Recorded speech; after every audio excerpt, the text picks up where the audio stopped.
Hey guys, welcome to the show. So in episode 1, we're going to be talking with Fiona, the children's naturopath, and we're going to talk about all about how to bring up a healthy child in a toxic world with nutrition, and also how to heal eczema naturally. If you could like, subscribe, comment, I'll really appreciate it, and let me know how this episode went. Hope you enjoy the show. Perfect. Can you hear me? Yeah. Fantastic. How are you doing, Fiona? I'm good. How are you? Yeah, I'm very well, very well. Thank you so much for doing this. When I was starting to figure out whether I was going to do this, the first person I wanted to ask to do this was actually you. Oh. Yeah. Like, I've got a list of all the people that I wanted, and going through my Instagram over the few years, and you've always been the one that's always replied, which has been amazing. And the information that you have on your page is, for children especially, amazing. Oh, thank you. Thanks for having me. So, welcome to the show. So, the Health Spot podcast, the first one. So, I just want to let you know about the Health Spot itself. So, I want the Health Spot to be a source of alternative information for people out there who might be stuck. Always using the modern conventional approach, and they don't know what else to do. And the season I'm starting with is children's health. Yes. Especially with, I've got 2 kids myself. I've got friends and family who've got kids themselves, and they're just going through health issues with their children, and they just don't know what to do anymore. They're just, they're going through the conventional method. And on top of that, I think some people are just not sure how to raise a healthy child in this modern day world. Yes. There's lots of problems with kids' health at the moment. So, yes. Hey guys, just a quick break. I just want to say thank you to my sponsors for today's episode. Sun Chlorella, amazing supplement. It's got active B12. It detoxes. It's a chelator, so it removes heavy metals from the body. I give it to my kids, my clients, and my family. Check it out. Your experience, I can see you're a nutritionist, educator, mentor, naturopath. So how did this all begin for yourself? 25 years ago, I studied to be a naturopath. So, it's just, I just started off in general practice. And then maybe 6 or 7 years ago, I just started focusing on children's health. So, it's a great passion of mine. What made you choose children's health? I just could see that it wasn't really well represented, and that they're not well. They need a lot of help. This generation of children are very sick, and they're sick with chronic diseases that previous generations haven't seen before. So, I just thought it was a great place to focus my attention. And when I just started doing the research, I just fell in love with the work. So, as I said, it's a great passion of mine. Amazing. So what is naturopathic medicine for those that don't know? Well, it's medicine. It's a form of medicine that uses natural medicines as a remedy, and it works on supporting the body's organs and systems. And it looks for the underlying cause of problems. So, it uses food as medicine and nutrition, herbal medicine, vitamins, minerals, all as nutrition to restore the health. Wow. And you mentioned that food is medicine. So that's like one of the sayings that I go with through, because I'm a consultant myself, a nutrition consultant, still learning, because there's always so much to learn, always so much to read about. You never stop learning, that's for sure. That's one of the wonderful things about this job. That's it. It's just, there's always new research coming out, and I believe food is medicine. So when you say food is medicine, for those that don't understand, so could you give an example of like how food can be used as medicine? Because I can imagine someone who is not in the know, they'll be like, okay, so food is medicine. So what foods are out there that I can actually use to help myself feel better? Yeah, so, well, going back to kids, one of the problems with kids these days is that there is lots of packaged and processed foods, and it's the damage that those foods are doing to the gut. And so naturopaths focus on gut health. So that's one of my main focuses, and just sort of seeing when gut health goes out of balance, how it impacts the immune system and also brain function. So the gut is quite complicated, but put simply, it's a tube and it consists of mainly the small and the large intestine.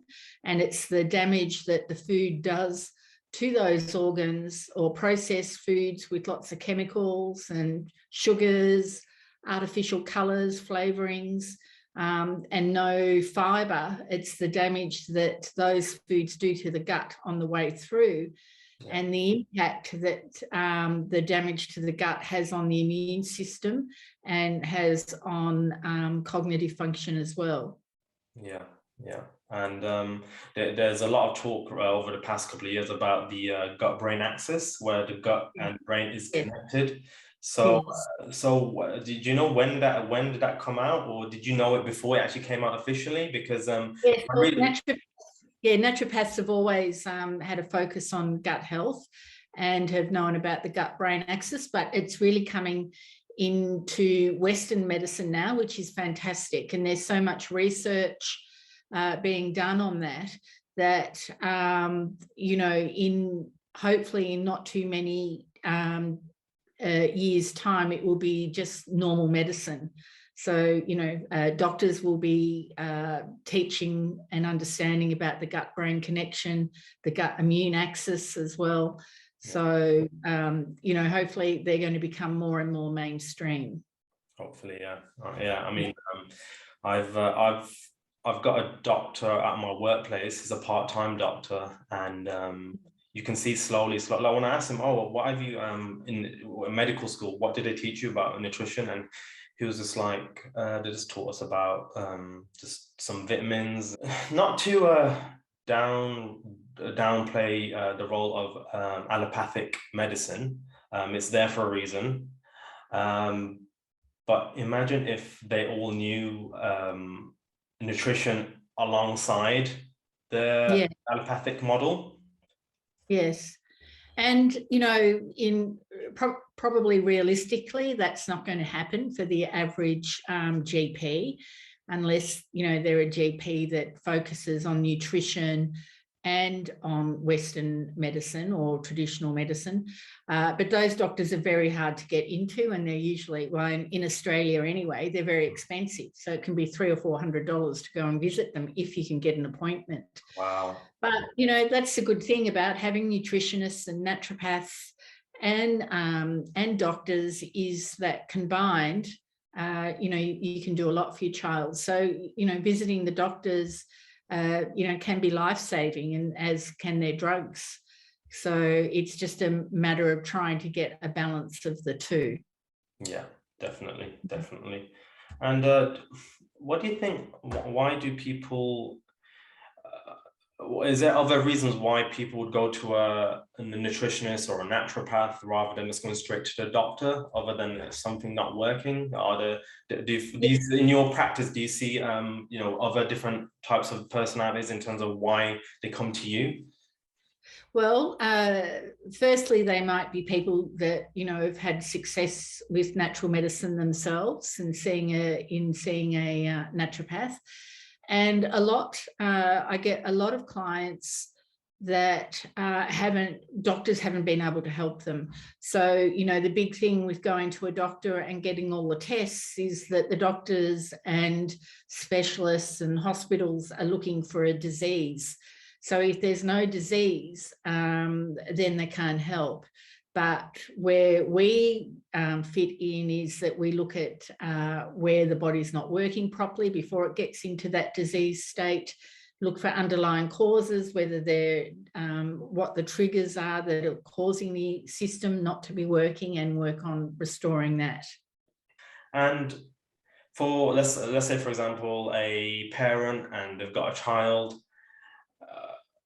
would they know that, for example, if their child is not actually digesting the food that they're eating? Like what kind of signs would you say is, you'd think like, okay, there's something wrong here. There's something wrong here. This child is not digesting the food properly, or what kind of behaviors would you say are like, would, make you think, okay, there's something wrong here?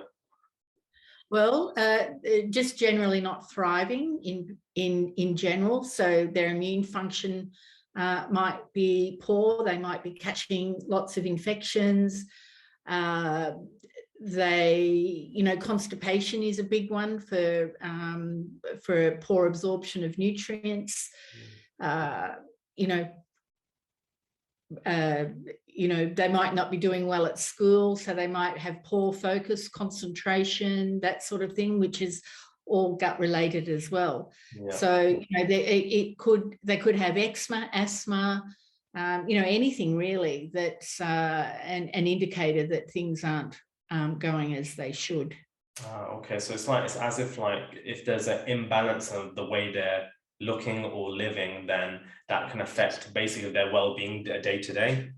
Yes, definitely. Yeah. And kids, it's just a different generation to previous generations. They're not outside, they're not playing. Oh, yeah. They're not physical, so that has a big impact on them as well. They're sitting in chairs, on screens. Yeah. Yeah, so I had a little boy in here yesterday. I think he was 7, yeah. And he was sitting on the floor playing, but he could only do it for 20 minutes. He had to sit in the chair because he couldn't sit on the floor. So, which is saying something, because kids should be able to sit on the floor. So, just not using his muscles, ligaments are tight, all that sort of thing. So, that's a kid that's sort of not well. Yeah. Yeah, it's just how you identify it, I guess. Yeah. And so how has this change happened over the years then? Like what's like you said, like the kids are no longer able to sit on the floor. So how has that just over the years happened? Like what's influenced this kind of like behavior, if that's what we want to call it? Yeah, so it's a big story. As I said, for us, it starts in the gut, and with gut bacteria or microbiome or friendly bacteria, a lot of that gets transferred to the mother. That gets transferred from the mother during birth. Wow. So kids are given lots of antibiotics, even in hospital. They're not fed properly, so that bacteria doesn't really grow as much as what it should be, and that bacteria is actually the backbone of a kid's health. So, the mother's microbiome might not be strong to pass that on to the baby, and then just depending on what's happened to the baby or the infant, and how many antibiotics they've had, or, if they've been breastfed, formula fed, and then what their feeding journey has been, that will be where their health starts to fall down. So the bacteria lining the gut, before you're born, you haven't got any bacteria in your gut, and you get it when you go through the birth canal. So lots of babies are born by cesarean section these days. So, that can be a factor if they're breastfed, and how these bacteria start to multiply. And then, of course, kids need to be outside. They need to be coming into contact with bacteria and things like that. And, now we've got all these little COVID kids that have been sanitized within an inch of their life. Some mums are still nervous about letting them get dirty and come into contact with bacteria and things like that. So, all of that plays a significant role in kids' health. Wow. And it seems like there's like a social conditioning here as well, because when, like, for example, when we had our children, thankfully, me and my wife, we went to it's like one of those, in the hospital allows you to go to these like birthing classes. So I went with my wife, and Yeah. she said, look, I want to do a natural birth. And this also seems like there's not much importance or information given about actually the importance of having a natural birth and what are the consequences in terms of the health of the child, and are there actually health benefits of delivering a baby naturally as well for the mother? Yes, that's right. So it's all these things are losing their power, I guess you could say. So it's just a matter of getting in there and trying to get the baby out as quickly as, or, as without, keeping obviously the mother and the baby's health as a number one priority. But, women might not be able to give birth like how they used to be able to. It's interesting. It's an interesting situation. You also mentioned about how kids are just getting sanitized literally down to there's no bacteria or germs on them at all. People in my workplace, they keep complaining, oh, I've got dry skin, I've anti-bac so much, I literally have dry skin. So why is that actually? Why is it that people use the antibacterial sanitizer so much that the skin is just getting rock solid? It's not even soft no more. And is that again back to the bacteria just literally just disappearing off the skin microbiome? Yes. And the chemicals. So, all the chemicals in the antimicrobial or antibacterial hand washes as well. So, it's a combination of both. Wow. Taking off the oils, the chemicals, getting through the layers of the skin. Wow. And so soap works perfectly well. Surgeons used to use soap and water to wash their hands before they did surgery. So, not that long ago. So using soap and water works just as well. That's it. Correct me if I'm wrong. I think you've got like a sanitizer recipe on your Instagram page as well. And what is that? Yeah, I think there's one there. There is one. I'm not sure where it is, but it's definitely there somewhere. Do you know what I like? Your page is so good. Like when I want to make something quickly, like your page has this, it's such a good resource of information where you can literally just look at it and like, oh, okay, 3 steps just to make a popcorn snack. That's one of my favorites, by the way. I made that for friends and family. Like, oh my god, this tastes amazing. I was like, I found it on Fiona's Instagram page, and they're like, what? Fantastic. I'm glad you enjoyed it. I always try and just pick recipes that have got a few ingredients and 1 or 2 steps. So, because, it's good just to help mums with recipes like that, because, mothers and fathers are busy. So, because everyone goes to work these days, and trying to bring up children and go to work isn't a good recipe.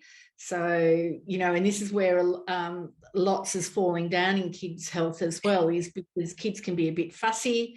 They reject food. And so, I'm sure the UK is similar to Australia, but 90, or not 90, probably 80% of diets I get are wheat bix or toast for breakfast, a cheese or ham sandwich for lunch, and pasta for dinner. And, there's just no nutrition in that food. So it's just trying to teach busy mums and dads that you can feed your child a good diet, but it doesn't have to be complicated. It can be, food that you can get together in 5 minutes. I mean, even with my own kids, it is a bit of a challenge trying to get them to eat different foods. So, and I think I saw it on your website where it said you just got to keep trying and trying. Is that correct? Yeah, not getting upset about it, not having a fight about it, just taking the plate away and, just offering small amounts. So, it could be equivalent to 1 strawberry that goes on the plate or 1 tablespoon of broccoli. And if they don't eat it, they don't eat it, but just keep, putting it there and they'll see everybody else eating it. But, if you start picking a battle, that can be a problem. But a lot of fussy eating can be a zinc deficiency as well. So I know with the fussy eaters I get in my clinic, if we give them zinc, is that most parents report that their appetite improves and that they're willing to try different foods because a zinc deficiency, which is very common in Australia because we've got poor topsoils and things like that. And I'm not sure if that you have there too. So, the nutrients come into the fruit and vegetables when they're ripened on the vine, and that doesn't happen here. So foods are picked, maybe 10 months and stored in cool stores. The vitamins and minerals are bound up in the chemicals in the soil. So, in Australia, the kids are quite mineral depleted. And a zinc deficiency sign is that you can't smell or taste foods or can't smell or taste. It interferes with those senses. So if you can't smell food being cooked, is that you don't get hungry. And then, and if you can't taste them. So a lot of fussy eaters like crunchy food. And it's because they like the texture of the crunch in their mouth. It's not so much the flavor.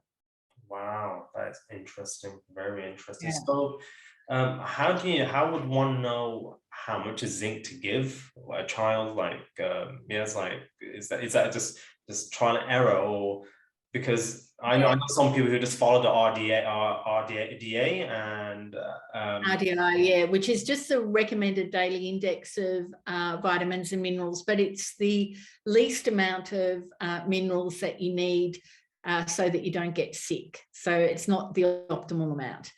So with zinc, with kids, it depends on the age. So if there's, I'm not sure of the brands in the UK, but if you just look for a good kids brand of zinc and start giving them that in a week or two, you should start to notice a difference. Other zinc deficiency signs is poor wound healing. So that's another one to look out for. So if they cut themselves, it takes a while to heal. Also, white spots on the nails can be a zinc deficiency sign as well. Yeah. Interesting. Wow. So I can see on your website, amazing resource, by the way. I know I keep saying this, but everyone who's listening, like Fiona's website is such a great source of information. Like you've got basically a brief description of most common chronic diseases for children. Yeah. Then you've got your ebook series that you give out for free. Yes. And then you've got your recipes and actually a menu of what a child can eat throughout the whole week. And I was telling my wife about this the other day. She's like, if it's for a parent that's always, like you said, always on the go and just don't know what to make, you've even got the recipes straight after the timetable as well. So yes. So there's a free meal plan and with the recipes. So because meal plans, I just love meal plans, and I think they're so important for busy families, so that you're not sort of like pulling your hair out at 5 o'clock thinking, what are we going to eat?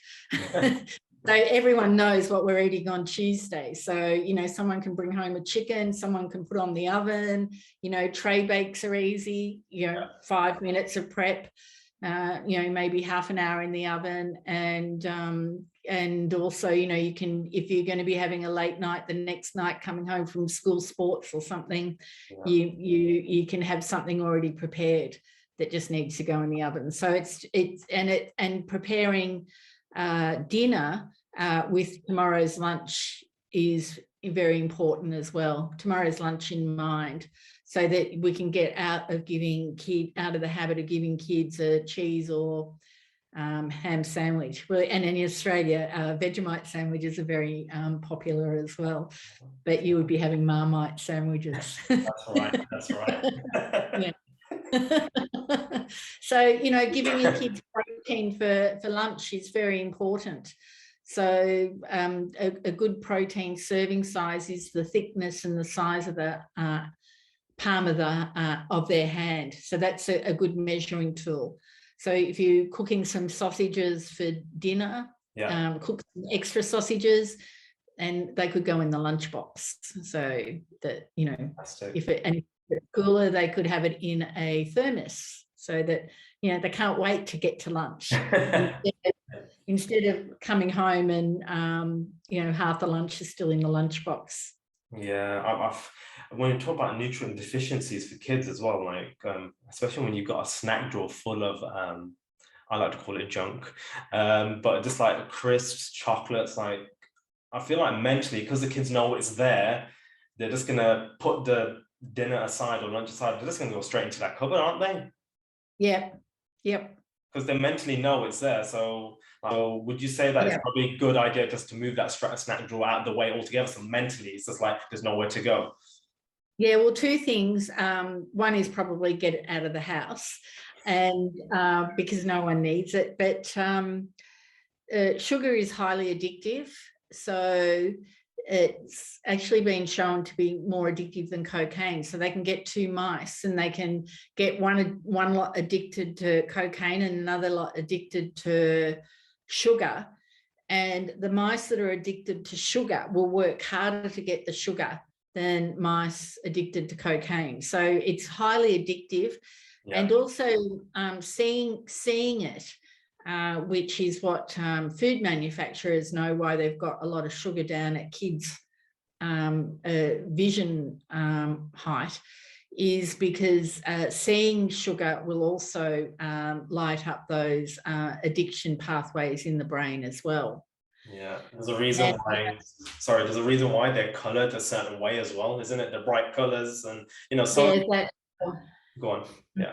Yeah, that as well. Yeah. Yep. Yeah, because I know. Well, I have a friend, and he says that it's interesting that, you know, the colors, the bright colors of fruit are just being transferred into these processed foods, so they can be more attractive to the eye of the kids. Yes. Yeah. Yeah. They put a lot of work into that.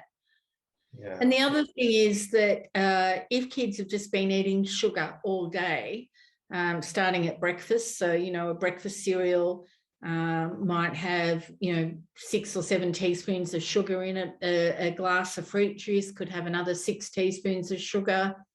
And, you know, that's the good part of the day. And then it goes downhill from there, where, you know, there's all the processed snacks and that are all packaged up to go into lunch boxes along with sandwiches and everything, is that they're all carbohydrates. So and they break down quickly in the stomach. So by the time they get to dinner, is that they're hypoglycemic or low in blood sugars. So if they do get something good for dinner, which could be, you know, protein and veggies, is that there's not going to be enough sugar in it to get their blood sugar levels back up. So straight after eating dinner, is that their body will do a calculation, well, our blood sugar levels are really low and there's not much sugar in dinner. So straight after dinner, they'll get a sugar craving. So, and that is to get their blood sugar levels up. So, you know, kids are up and down, up and down, up and down all day. And, you know, it's causing lots of problems. So I get lots of kids in my clinic with ADHD. And I think I've only ever had one that's got proper ADHD. The others have just got a high sugar diet that mimics ADHD. So poor focus, concentration, tantrums, anxiety, depression, poor behavior. Depression in kids. Yeah, well, yeah. Oh. So, you know, but it's all low blood sugars. So if you can stabilize the blood sugars, you're doing a good job. I feel like there's like a misconception when a child is having these processed snacks and they just want more and more. It's actually the sugar that's actually making them want more and more, because they're not satisfied in the stomach. They're nutritionally deficient and they just keep wanting more and more of these processed foods just to make them feel satisfied, until like the calories stack up and they can't have no more until they're, you know, they're getting triggered again once they see it again later on. Yeah, so as soon as you start eating sugar in the day, is that because there's no form to it as such, is when it goes down into the stomach, it just dissolves. So it doesn't fill them up. But, you know, if they were to eat protein or have porridge for breakfast or eggs, or, you know, you go back to pre-kids when you used to go out for a leisurely breakfast and have eggs and bacon and avocado and tomatoes, is it would get you nearly till 3 o'clock in the afternoon, because it's full of protein and it stays in your stomach a long time.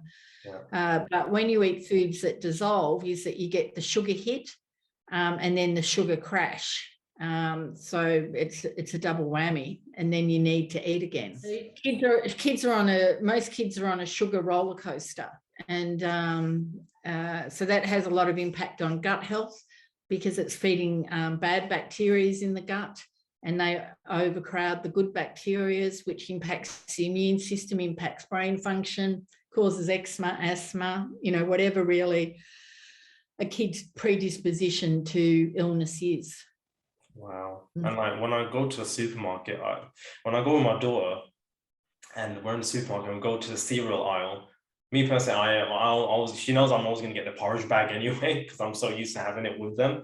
But she was like, oh, what about this? I think it was like Cocoa Pops or something. I was saying to my daughter, I was like, oh yeah, this is all just dessert. It's not, if anything, it's just dessert. It's actually not breakfast. And I can see she's kind of like in two minds, like, Daddy, what are you on about? Dessert?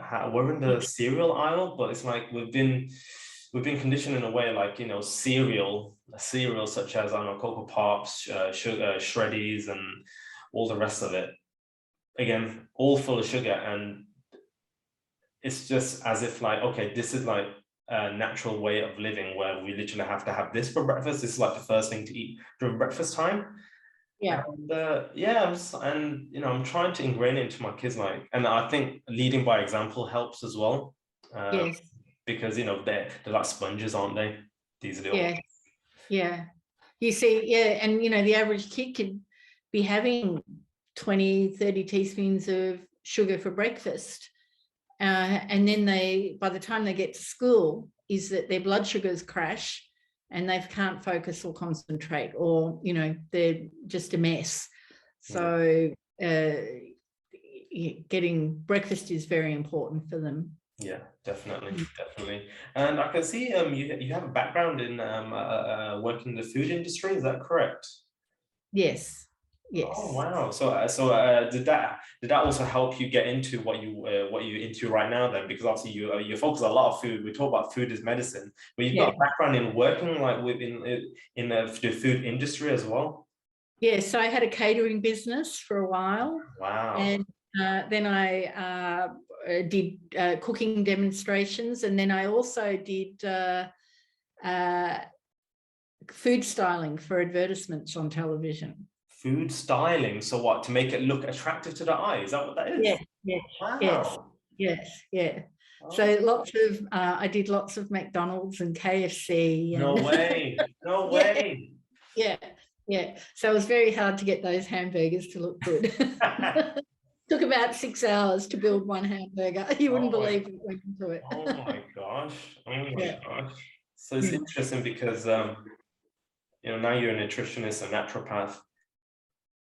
And you talk about McDonald's and fast food.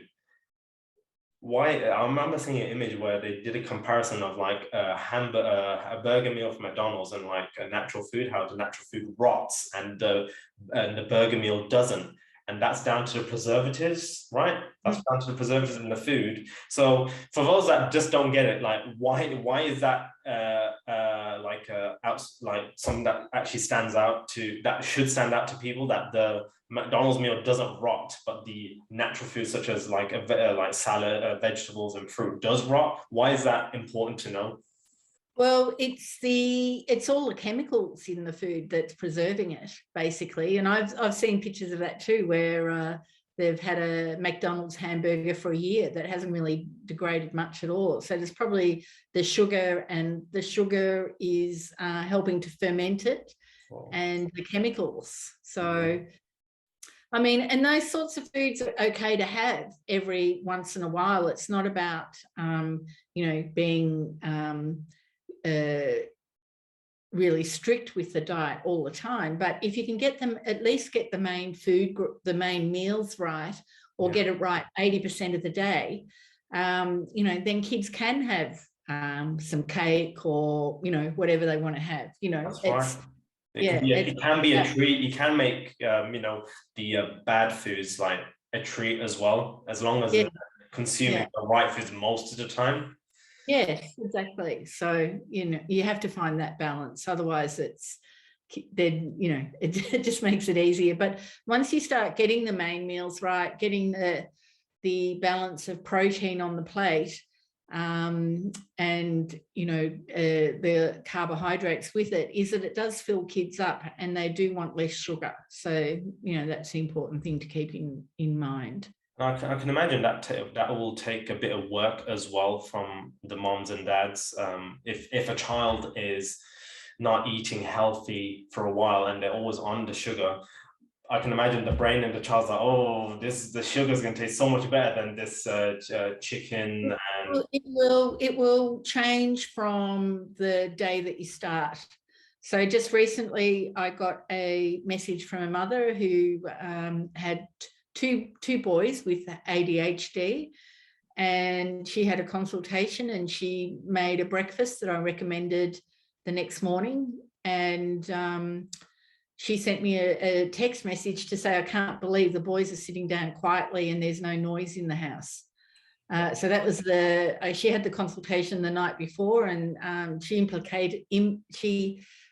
did what I suggested, and the next morning she noticed the difference. So it can be that quick.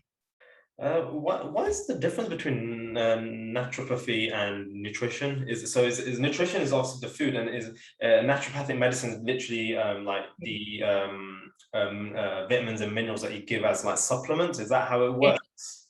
Yes, that's right. So nutritionists, the nutrition component is focusing on the diet, and naturopathy is the prescribing arm of it.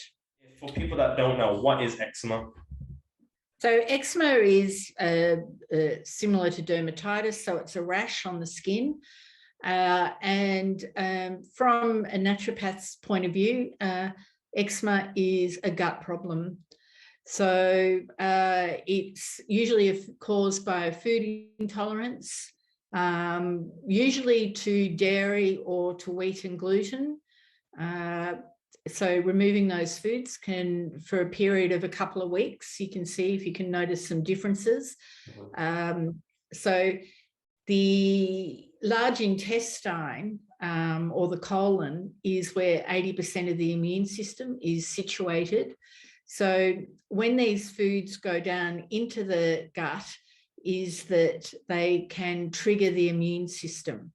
And it's an immune system in the gut that 80% of as I said, 80% of the immune system's in the gut, and the body shares the rest of the body shares the remaining 20%, and some of those immune system cells are on the skin. So what happens is, if the immune system in the gut is being triggered by certain foods going through the gut, is that the immune system cells in the gut send out messengers to tell all the other immune systems all the other immune system cells what's going on. And in certain individuals, it can be the immune system cells on the skin that react. So it's not a skin problem, it's a gut problem.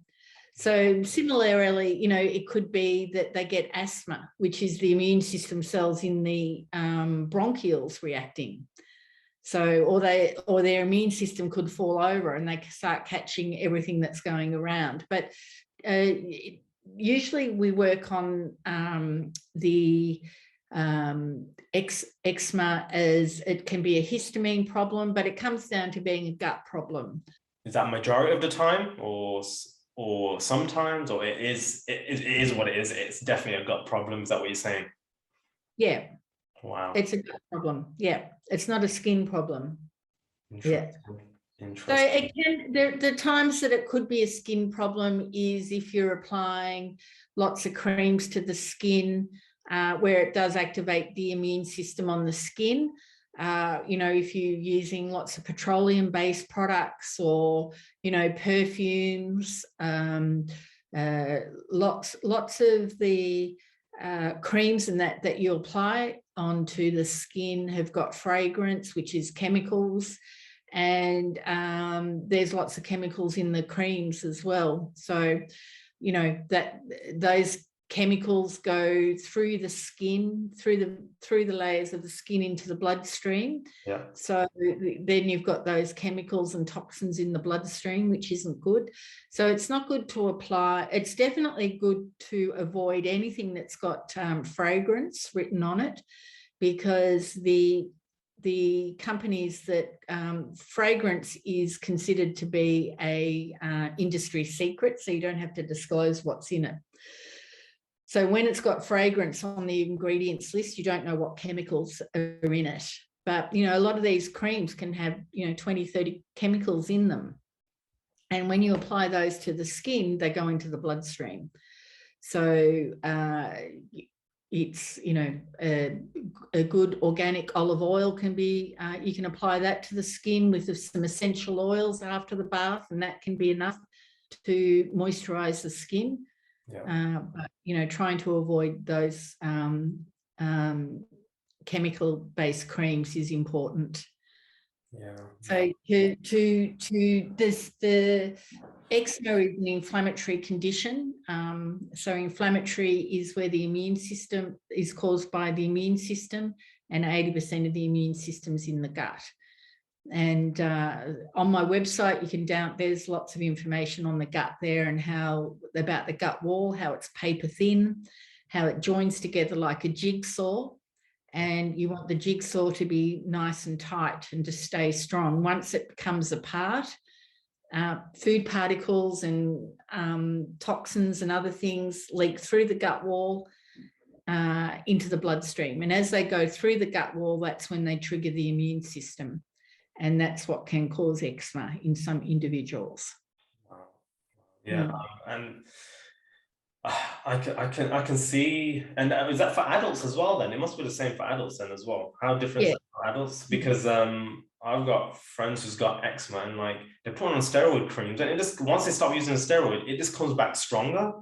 Yes, so the steroid creams are dampening down the immune response on the skin, but it's coming from the gut. So the putting steroid cream on the skin, which can be warranted in some situations with babies, while you're getting the gut sorted, but using it long term is thinning out the skin, and it is only dampening down the immune system response on the skin. It's not going to the source of the problem, which is the gut. Yeah, I can see that. And it's interesting what you said about asthma earlier, because when I get hay fever, when I'm not looking after myself, I've seen myself when I start consuming wheat products, especially leading up to hay fever season, I get hay fever eventually, and then when I get hay fever, it triggers off my asthma. And I went to the doctor because I was like, okay, I think I just need to double check this, because it was just not stopping. And at the time, I was going through some things day to day that I just thought, what, maybe there is something I can take just to stop it immediately. And then they gave me steroid tablets. I've opened the box. It says, oh, please read the black label before you take this. I've opened the box. I've read it, and it said basically I could be suicidal if I took this tablet. That's one of the side effects. Depression, all these other things. And I just thought, do you know what? I've got a lot of books in my shelf that I'm sure I can find something in there that can actually solve this asthma. And I spoke to my friends about it, friends and family. They're like, and they just look at me like I'm an alien when I say, do you know what? I'm gonna see if I can do this naturally at home before. And I'm gonna see the steroids are there. It's a last resort, but let me see if I can fix this. And then I found a book, and in there, it had an asthma section. section, and it literally said there's some research about how if you just say, I think it was like at least two portions of vegetables a day, then it could reduce the asthma by 40%. So what I did was I started having lots of vegetables about 5 times a day for a week, and it just went. Yeah. So that works on stabilizing the immune system, because the vegetables are giving fiber, and fiber feeds the bacteria in the gut. And then the bacteria in the gut works hand in hand with the immune system, so that calms down the immune system. And the bacteria in the gut produce something called short-chain fatty acids that feed the gut wall. And so then it's putting the immune system back behind the gut wall, so the immune system's not reacting to what you're eating. And it's calming down the immune response.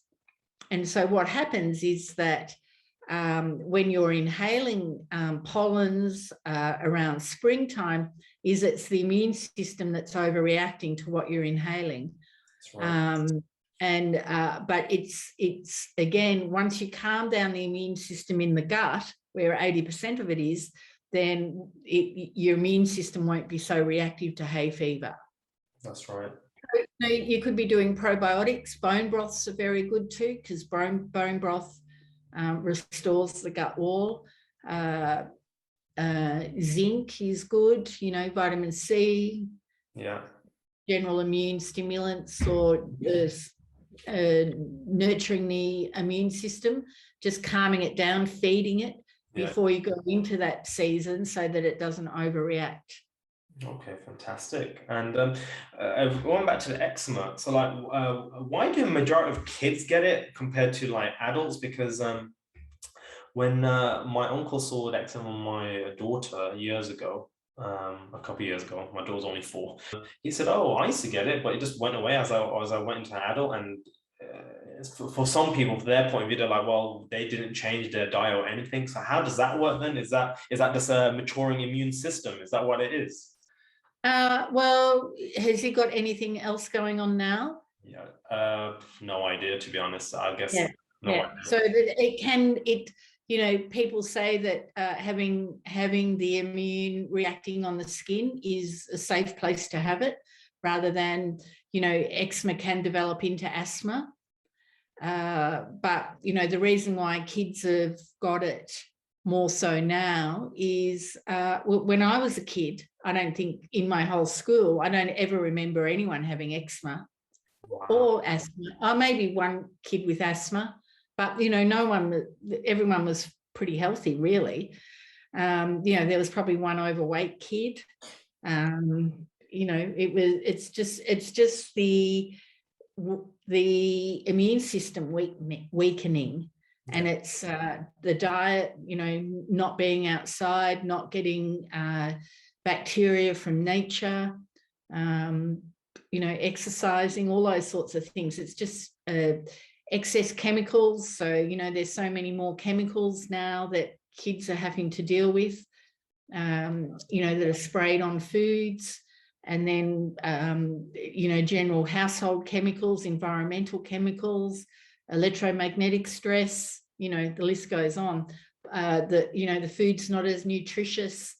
So, and then, they get a lot of chemicals. People don't realize that processed food is full of chemicals, because, it's all the artificial colors, flavorings, preservatives, antioxidants, they're all chemicals. Yeah, to make us want to buy them and eat them more, right?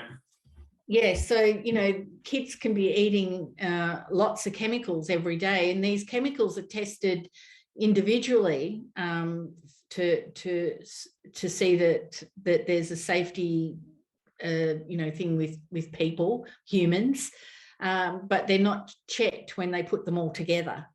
And so that's one of the problems as well. So that's why kids are, not as strong, is, the environment isn't supporting them.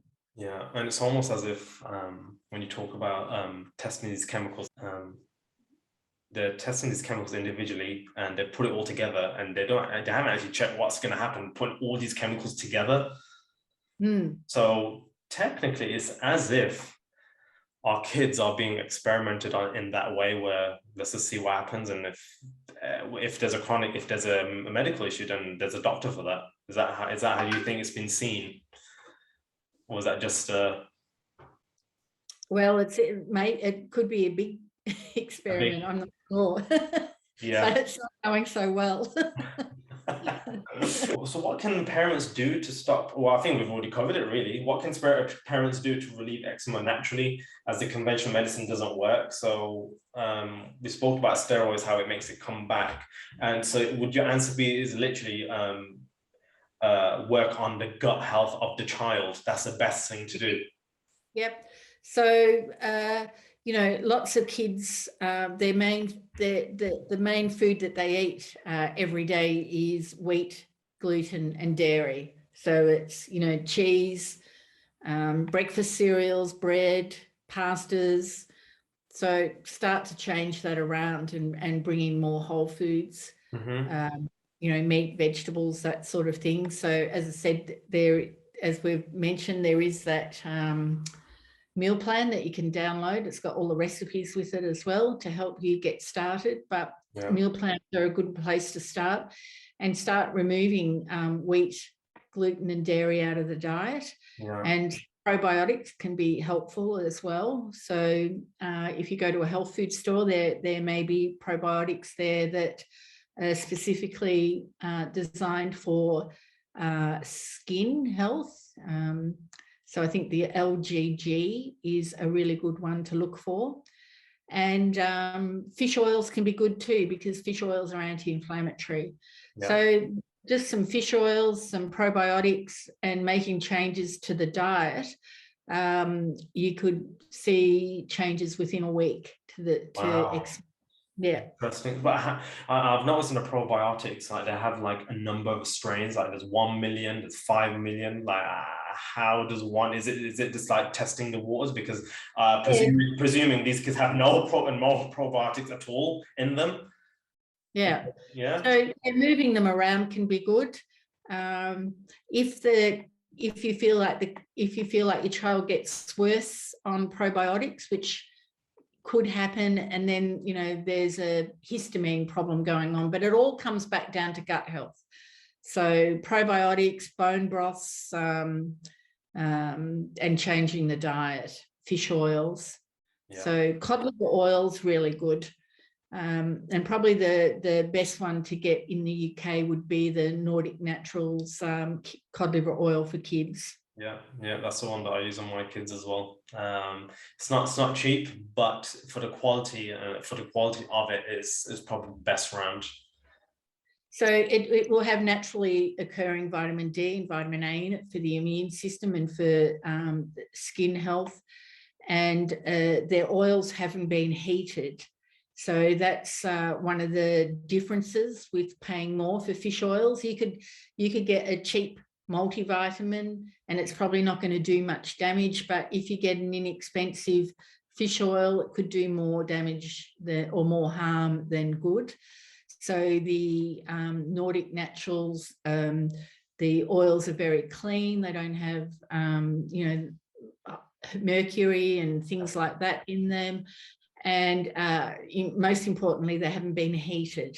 So it's the heating, when you can heat fish oil, and it's a much more inexpensive way to encapsulate it or do it, to produce it. But it causes oxidative damage to the oil. So it's definitely worthwhile trying to get a good oil. So the cod liver oil for kids is good, and in Nordic Naturals, and that's probably one that you would use more as an anti-inflammatory which would work on skin. And then they've got their oils, which are a little bit of a different ratio, and they're higher in DHA, and they're more for brain function. So for kids that have got, ADHD or focus or concentration problems, that sort of thing, then the DHAs are better because the brain's 60% fat. Oh, So I was thinking that, and I was about to say it at the same time. Yeah, 60% of the brain is fat, isn't it? yes, so that's why the oils are good for brain function. So using the cod liver oil, it's still got the DHA in it, so it's a good all round. But you know you're focusing more on eczema today, so the cod liver oil. Yeah, fantastic. You mentioned earlier cheese, so like for the cheese lovers out there, often said, "Oh, what's wrong with cheese? Like it tastes great." Because you talk about dairy and the issue of dairy on the gut. Me personally, I only have raw milk because I feel like I work better with that and it's not processed. But for those who are like cheese lovers out there, what is the issue with cheese and dairy products? Would you say that affect the gut so badly in a way where our immune function is just getting affected? Yeah, so I mean, well, one of the first problems is the amount that's consumed. So, you know, that can be a big issue. And milk, things like that. So it's just reactive in its nature. So it depends on whether they're reacting to the sugar component or the protein component of the milk. I mean, we have A1 and A2 milks here. I don't know about you. Yeah, we do as well now. Yeah, so it used to be A2 milk, and then they changed it in Australia over to A1 milk because the cows that produce the A1 milk produce 3 times the quantity of milk. So the protein, A1 protein, is more allergic than the A2 protein. So they can respond to that. But it's just the quantity of wheat and gluten and dairy, which, you know, makes up, you know, a huge percentage of their diet that causes a problem. So if you remove it from their diet for, you know, a period of a couple of months, you could try introducing it again, and it will probably be well tolerated. They just need a rest from it. And food intolerances also can be, there's a threshold. So if they're having dairy for breakfast, lunch and dinner, it might be too much and it tips them over, whereas they might be able to manage it, you know, once a day. But having, you know, a good quality cheese, you know, cut off a block of cheese can be good, rather than the cheese that's, you know, the processed ones in the plastic wraps or in the plastic tubes. Or the, you know, the one with you scoop it out with the biscuit, they're no good. So, and grated cheese is no good either. That you purchase pre-grated, you know, get a good block and see how you go with that. Interesting. Yeah. Then I always thought that, you know, for those, like I had someone who come to me and said, allergy test is quite expensive. And I said, well, why don't you just look at the most reactive allergens out there and just cut those away, which is like dairy, wheat, or gluten, soya. Yeah. So would you say that's like maybe a smarter way just to check out yourselves for people? Oh, definitely. You know, so why do you have to go and get a piece of paper that tells you what they're allergic to? Also, allergy tests don't work in, I think, or intolerance tests don't work for kids under 2. So the easiest way to find out is to take it out and see how they respond, and then put it back in. So essentially, you're taking it out. And the body will restore itself, and then you put it back in and you're asking the body a question: is this the problem? And it will either respond or not. So yeah, but definitely taking it out is one of the best ways to see what's going on. And how long would you recommend to take it out for? So probably a week to 10 days. So if you're wanting to ask the question, the body the question, if you remove it for 10 days to 2 weeks, then if you're wanting to ask the body the question, which is called a challenge, is that you give a lot in the day. So you might be that they have 3 cups of milk and you really give the body a good nudge just to see if the symptoms are going to return. We talk about food as medicine at the health spot. You talk about food as medicine. And what would you say is the top 3 foods or supplements for a developing child? So the top 3 supplements I would say would be fish oil, probiotics. Yeah. So those would be the 2, and cod liver oil, covers vitamin D, which is a big one, especially in Australia, believe it or not. We're all depleted in vitamin D. Wow. So, yeah, unless, it's very rare to find anyone with adequate vitamin D levels. So why is that? Sorry. So why is even in Australia, like it's hot most of the time there, isn't it? So you'd have thought that you get a lot of sunshine there, vitamin D. Yeah, we get a lot of sunshine. So I'm not sure what the problem is there. I must do some research into that. Wow. So, and the top foods are, the 3 food groups. So protein. I guess it depends on what age group of child that you're talking about as well, but, introducing protein, salads, veggies, oil. And oil. Yeah, and all basically all the colourful foods in the all colours, yes. You don't talk much about fruit. Is that a reason for that, or do you mean fruit as well? Is that included, or? Yeah, for sure. Yeah, fresh fruit. Yeah. Not dried or fruit juices, that sort of thing. Fresh fruit is really good. Yeah.